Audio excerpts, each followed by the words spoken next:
Hello friends, welcome back to my YouTube channel. So ಇವತ್ತಿನ ಒಂದು video ಒಳಗ ನಾವು significance of essay paper UPSC ಒಳಗ ಎಸ್ಸೆ ಪೇಪರ್ ದೊಂದು ಸಿಗ್ನಿಫಿಕೆನ್ಸ್ ಏನು ಅಂಡ್ ಒಂದು ಒಳ್ಳೆಯ ಎಸ್ಸೆನ ಯಾವ ತರ ಬರಿಬೇಕು, ಏನೇನ್ ಡಿಮ್ಯಾಂಡ್ ಮಾಡ್ತೈತಿ ಎಸ್ಸೆ ಪೇಪರ್ ಅನ್ನೋದ್ರ ಬಗ್ಗೆ ಡೀಟೇಲ್ಡ್ ಆಗಿ ಒಂದು ಎಕ್ಸಾಂಪಲ್ ಜೊತೆ ನೋಡ್ತಾ ಹೋಗೋಣ. ಅಂಡ್ ವಿಡಿಯೋ ಡೆಫಿನೆಟ್ಲಿ UPSC ಗೆ ಪ್ರಿಪೇರ್ ಆಗುವಂತವ್ರಾಗಿರ್ಬೋದು, KS ಆಗಿರ್ಬೋದು, ಎಲ್ಲಾ ಕಡೆ ಎಸ್ಸೆ ಪೇಪರ್ಗೆ ಪ್ರಿಪೇರ್ ಆಗುವಂತ ವಿದ್ಯಾರ್ಥಿಗಳಿಗೆ ಡೆಫಿನೆಟ್ಲಿ ಹೆಲ್ಪ್ ಮಾಡ್ತದ. ಇನ್ನ ಲೈವ್ ಆಗಿ ಒಂದು ಆನ್ಸರ್ ಒಂದು ಕ್ವಶನ್ ತಗೊಂಡ ಆನ್ಸರ್ ರೈಟಿಂಗ್ ನ ತೋರಿಸ್ರಿ ಅಂತ ಹೇಳಕತ್ತಿದ್ರಿ. ಸೊ ನೆಕ್ಸ್ಟ್ ವಿಡಿಯೋ ಒಳಗ ನಾವನ್ನ UPSC ಮೊನ್ನೆ ಆಗಸ್ಟ್ 22ನೇ ತಾರೀಕು ನಡೆದಂತ ಒಂದು ಎಸ್ಸೆ ಪೇಪರ್ ಒಳಗಿಂದು ಕಹಿ ಅನುಭವಗಳು ಉತ್ತಮ ಪಾಠಗಳನ್ನು ಕಲಿಸುತ್ತವೆ, bitter experiences teachers best lessons, ಈ ಒಂದು ಎಸ್ಸೆನ ಲೈವ್ ಆಗಿ ತೋರಿಸ್ಬೇಕು ಅನ್ಕೊಂಡೇನಿ. ಸೊ ಇವಾಗ ವಿಡಿಯೋನ ಸ್ಟಾರ್ಟ್ ಮಾಡೋಣ. ವಿಡಿಯೋನ ಎಂಡ್ ವರ್ಗೂ ನೋಡ್ರಿ, ಒಂದು ಕ್ಲಾರಿಟಿ ಸಿಗ್ತದ ಎಸ್ಸೆ ಪೇಪರ್ ಬಗ್ಗೆ. 14 to 15% of the total written examination score. So essay paper ಒಂದನ ನಿಮ್ದು ಎಷ್ಟು ವೇಟೇಜ್ ಇರ್ತೈತಿ ಇದರದಂದ್ರ ಪೂರ್ತಿ ಏನು ಟೋಟಲ್ ಸ್ಕೋರ್ ಐತ್ಲಾ, ಟೋಟಲ್ ಸ್ಕೋರ್ ಒಳಗ 14ರಿಂದ 15% ನಿಮ್ದು ಎಸ್ಸೆದ ಸ್ಕೋರ್ ಇರ್ತೈತಿ ಅಂದಾಗ ಥಿಂಕ್ ಮಾಡ್ರಿ, ಇಮ್ಯಾಜಿನ್ ಮಾಡ್ರಿ ಎಷ್ಟು ಇಂಪಾರ್ಟೆಂಟ್ ಐತಿ ಎಸ್ಸೆ ಪೇಪರ್ ಅನ್ನೋದ. Scoring good marks in essay will improve your ranking. So ನೀವೇನಾರ ಎಸ್ಸೆ ಪೇಪರ್ ಒಳಗ ಚಲೋ ಸ್ಕೋರ್ ಮಾಡಿದ್ರಿ ಅಂತಂದ್ರೆ ನಿಮ್ಮ ಒಂದು ರ್ಯಾಂಕಿಂಗ್ ಇಂಪ್ರೂವ್ ಆಗ್ತದ. ಸೊ ಇವಾಗ importance of essay paper. So essay paper importance ಏನೇನಾ ಅಂತ ನೋಡೋಣ. ನೆಕ್ಸ್ಟ್ ಎಸ್ಸೆ ಪೇಪರ್ ಏನೇನ್ ಡಿಮ್ಯಾಂಡ್ ಮಾಡ್ತದ ಅನ್ನೋದು ನೋಡ್ತಾ ಹೋಗೋಣ. It is not factual like GS papers. GS paper ತರ ಇದು ಫ್ಯಾಕ್ಚುವಲ್ ಇರಂಗಿಲ್ಲ. To get good marks in GS papers one need to factual knowledge. ಇವಾಗ ನೀವು GS ಪೇಪರ್ ಎಲ್ಲ ಬರಿಬೇಕಂದಾಗ ನಿಮಗೆ ಫ್ಯಾಕ್ಚುವಲ್ ನಾಲೆಜ್ ಇರ್ಬೇಕು. ಎಕ್ಸಾಕ್ಟ್ಲಿ ಒಂದು ಡೇಟಾ ಆಗಿರ್ಬೋದು, ನಂಬರ್ಸ್ ಆಗಿರ್ಬೋದು, ಫಿಗರ್ಸ್ ಆಗಿರ್ಬೋದು. ಇವಾಗ ಒಂದು ಒಡಂಬಡಿಕೆ ಆಯ್ತಂದ್ರೆ ಅದು ಯಾವ ಇಯರ್ ಒಳಗಾಯ್ತು, ಯಾರ ಮಧ್ಯ ಆಯ್ತು, ಎಲ್ಲದಕ್ಕೂ ಕರೆಕ್ಟ್ ಆಗಿ ನೀವು ಪಾಯಿಂಟ್ಸ್ ನ ಬರೆದ್ರೆ ಅಷ್ಟ ನಿಮಗೆ GS ಪೇಪರ್ ಒಳಗ ಮಾರ್ಕ್ಸ್ ಸಿಗ್ತದ. ಬಟ್ ಎಸ್ಸೆ ಪೇಪರ್ ಒಳಗ ಆತರ ಫ್ಯಾಕ್ಚುವಲ್ ನಾಲೆಜ್ ಇಂಪಾರ್ಟೆಂಟ್ ಇರಂಗಿಲ್ಲ. ಇಂಪಾರ್ಟೆಂಟ್ ಇರಂಗಿಲ್ಲ ಅಂದ ತಕ್ಷಣ ಅವಶ್ಯಕತೆನೇ ಇಲ್ಲ ಅಂತಲ್ಲ. What essay demands, next points, ಈ ಪಾಯಿಂಟ್ಸ್ ನ ನೀವು ಮೈಂಡ್ ಒಳಗೆ ಇಟ್ಕೋಬೇಕು.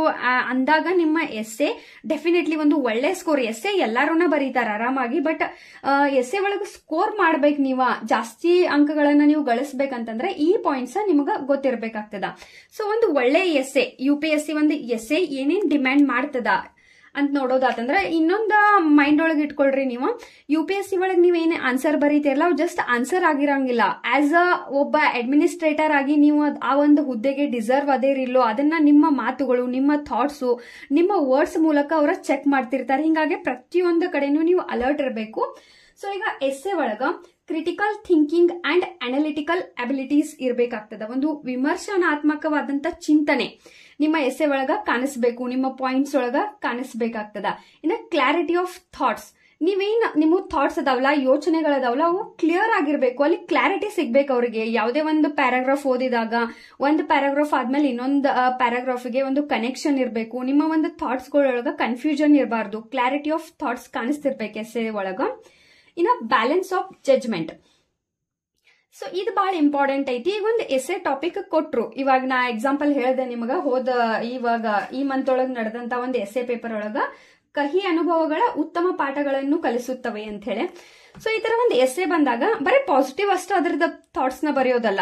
ನೀವು ಅದರದ್ದು ಯಾವುದೇ ಒಂದು ಟಾಪಿಕ್ ಕೊಟ್ರು ಪಾಸಿಟಿವ್ ಏನೇನದ, ಅದರದ ನೆಗೆಟಿವ್ ಏನೇನದ, ಎರಡನ್ನೂ ಬರೆದ ಎಂಡಿಗೆ ನೀವು ಒಂದು ಬ್ಯಾಲೆನ್ಸ್ಡ್ ಆದಂತ ಜಡ್ಜ್ಮೆಂಟ್ ನ ಕೊಡ್ಬೇಕಾಗ್ತದ. ಬರೀ ಪಾಸಿಟಿವ್ ಒಳಗನು ಕೊಡಬಾರ್ದು, ಬರೀ ನೆಗೆಟಿವ್ ಒಳಗನು ಕೊಡಬಾರ್ದು. ಸೊ ಈ ಎಲ್ಲಾ ಪಾಯಿಂಟ್ಸ್ ನೀವು ಮೈಂಡ್ ಒಳಗೆ ಇಟ್ಕೋಬೇಕು.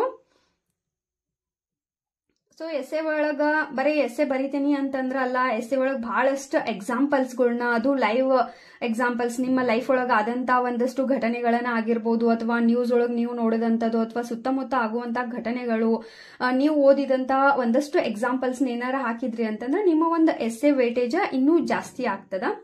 ಇನ್ನ ಅಗೇನ್ ಒಂದಷ್ಟು ಪಾಯಿಂಟ್ಸ್ ಮತ್ತೇನೇನು ಒಂದು ಒಳ್ಳೆ ಎಸ್ಸೆ ಡಿಮ್ಯಾಂಡ್ ಮಾಡ್ತದ ಅಥವಾ UPSC ಡಿಮ್ಯಾಂಡ್ ಮಾಡ್ತದ ಒಂದು ವಿದ್ಯಾರ್ಥಿಗಳ ಕಡೆಯಿಂದ ಅಂದ್ರ ಒರಿಜಿನಾಲಿಟಿ. ಸೊ ಒರಿಜಿನಲ್ ಇರ್ಬೇಕು ನಿಮ್ಮ ಎಸ್ಸೆ, ಫೇಕ್ ಇರಬಾರ್ದು. ಏನೋ ತಂದು ಏನೇನೋ ಬರೆದ್ ಬಿಡೋದು, ಒಟ್ಟ ಫೇಕ್. ನಮ್ಗೆ ಒಟ್ಟು ಎಸ್ಸೆ ಕೊಟ್ಟಾರು, ಒಟ್ಟು ಪ್ಯಾರಾಗ್ರಾಫ್ ಈ ಸ್ಕೂಲ್ ಒಳಗೆಲ್ಲ ಬರೀತಿದ್ದು, ಡಿಗ್ರಿ ಒಳಗೆ ಆ ತರ ಅಲ್ಲ. ಇಲ್ಲಿ ಒರಿಜಿನಾಲಿಟಿ ಮೇಂಟೈನ್ ಮಾಡ್ಬೇಕಾಗ್ತೈತಿ. ನೀವು ಒಟ್ಟ 1000 to 1200 ವರ್ಡ್ ಬರಿಬೇಕು ತಡಿ ಅಂತ ಏನೇನೋ ಬರೀತೀನಿ, ಫೇಕ್ ಬರೀತೀನಿ ಅಂತಂದ್ರೆ ನಡೆಯಂಗಿಲ್ಲ. ಇನ್ನ ಇಂಟೆಲೆಕ್ಚುವಲ್ ಅಂಡ್ ಮಾರಲ್ ಇಂಟಿಗ್ರಿಟಿ, ಬೌದ್ಧಿಕ ಮತ್ತು ನೈತಿಕ ಸಮಗ್ರತೆ. ಸೊ ನೈತಿಕ ಸಮಗ್ರತೆ ಅಂದ್ರೆ ನಿಮಗೆ ಗೊತ್ತೈತಿ, ಪ್ರಾಮಾಣಿಕ ಒಂದು ಮೌಲ್ಯಗಳನ್ನ ಅವ್ರು ಚೆಕ್ ಮಾಡ್ತಿರ್ತಾರೆ. ನಿಮ್ಮ ಒಂದು ಶಬ್ದದೊಳಗೆ ನೀವು ಬರೀ ವರ್ಡ್ಸ್ ನ ಬರಿತಿರ್ತೀರಿ ಅನ್ಕೊಳಕ್ ಹೋಗ್ಬೇಡ್ರಿ. ಈ ಒಂದು ಪ್ರತಿ ವರ್ಡ್ ಒಳಗನು ನಿಮ್ಮ ಒಂದು ಥಾಟ್ಸ್ ಏನು, ನಿಮ್ಮ ಯೋಚನೆಗಳೇನು, ನೀವು ಖರೇನ ಡಿಸರ್ವ್ ಅದೇರೇನ UPSC ಅಥವಾ ಒಂದು IAS ಆಫೀಸರ್ ಆಗ್ಲಿಕ್ಕೆ, ಈ ಪ್ರತಿಯೊಂದನ್ನು ಅವರು ಚೆಕ್ ಮಾಡ್ತಿರ್ತಾರೆ. ಹಿಂಗಾಗಿ ಒಂದು ಪ್ರಾಮಾಣಿಕವಾಗಿರ್ಬೇಕು ಆನ್ಸರ್ಗಳು. ಅಂಡ್ ಇಂಟೆಲೆಕ್ಚುವಲ್ ಬೌದ್ಧಿಕ ಒಂದು ಕ್ರಿಯೇಟಿವ್ ಥಿಂಕಿಂಗ್ ನಿಮ್ಮೊಳಗೆ ಐತೋ ಇಲ್ಲೋ, ಒಂದು ಗುಡ್ ಪ್ರಾಬ್ಲಮ್ ಸಾಲ್ವರ್ ನೀವು ಅದೇರೋ ಇಲ್ಲೋ, ಇದನ್ನೆಲ್ಲಾನು ಇಲ್ಲಿ ಚೆಕ್ ಮಾಡ್ತಿರ್ತಾರೆ. ಸೊ ಈ ಎಲ್ಲ ಪಾಯಿಂಟ್ಸ್ ಕಡೆ ನೀವು ಗಮನ ಹರಿಸಬೇಕು. ಎಸ್ಸೆ ಒಳಗೆ ಪ್ರತಿಯೊಂದೊಂದು ಎಕ್ಸಾಂಪಲ್ ಕೊಡತ್ತೀರಿ, ಒಂದು ಪ್ಯಾರಾಗ್ರಾಫ್ ಬರೆಯತ್ತೀರಿ ಅಂದಾಗ ಇವೆಲ್ಲ ಪಾಯಿಂಟ್ಸ್ ನೀವು ಕನ್ಸಿಡರ್ ಮಾಡ್ಕೊಂಡ ಬರಿಬೇಕು. ಇನ್ನ ಅಡ್ಮಿನಿಸ್ಟ್ರೇಟಿವ್ ಟೆಂಪರಾಮೆಂಟ್. ಸೊ ಇವಾಗ ನೀವು ಒಂದು ಹುದ್ದೆ, ಇವಾಗ ಒಂದು ಅಡ್ಮಿನಿಸ್ಟ್ರೇಟಿವ್ ಸರ್ವಿಸಿಗೆ ನೀವು ಡಿಸರ್ವ್ ಅದೇರಿಲ್ಲೋ ಆ ತರ ಒಂದು ಎಕ್ಸಾಂಪಲ್ಸ್ ಆಗಿರ್ಬೋದು, ಆ ತರ ಒಂದು ಥಿಂಕಿಂಗ್ಸ್ ಆಗಿರ್ಬೋದು, ನಿಮ್ಮ ವಿಮರ್ಶಾತ್ಮಕ ಆಲೋಚನೆಗಳಾಗಿರ್ಬೋದು, ಪ್ರಾಮಾಣಿಕತೆ ಆಗಿರ್ಬೋದು, ಇದೆಲ್ಲ ಐತೋ ಇಲ್ಲೋ ಅಂತ ಹೇಳಿ ಚೆಕ್ ಮಾಡ್ತಿರ್ತಾರ. ಹಿಂಗಾಗಿ ಈ ಎಲ್ಲ ಒಂದಷ್ಟು ಪಾಯಿಂಟ್ಸ್ ಬಗ್ಗೆ ನೀವು ಫೋಕಸ್ ಮಾಡಬೇಕು. ಅಂದಾಗ ಮಾತ್ರ ನೀವು ಒಂದು ಒಳ್ಳೆ ಎಸ್ಸೆನ ಬರಿಬಹುದು ಅಂಡ್ ಒಳ್ಳೆ ಸ್ಕೋರ್ನ ಮಾಡಬಹುದು. ಸೊ ನೆಕ್ಸ್ಟ್ ಒಂದು ಎಸ್ಸೆ, ಲೈವ್ ಎಸ್ಸೆ ಜೊತೆ ಸಿಗೋಣ. Thank you.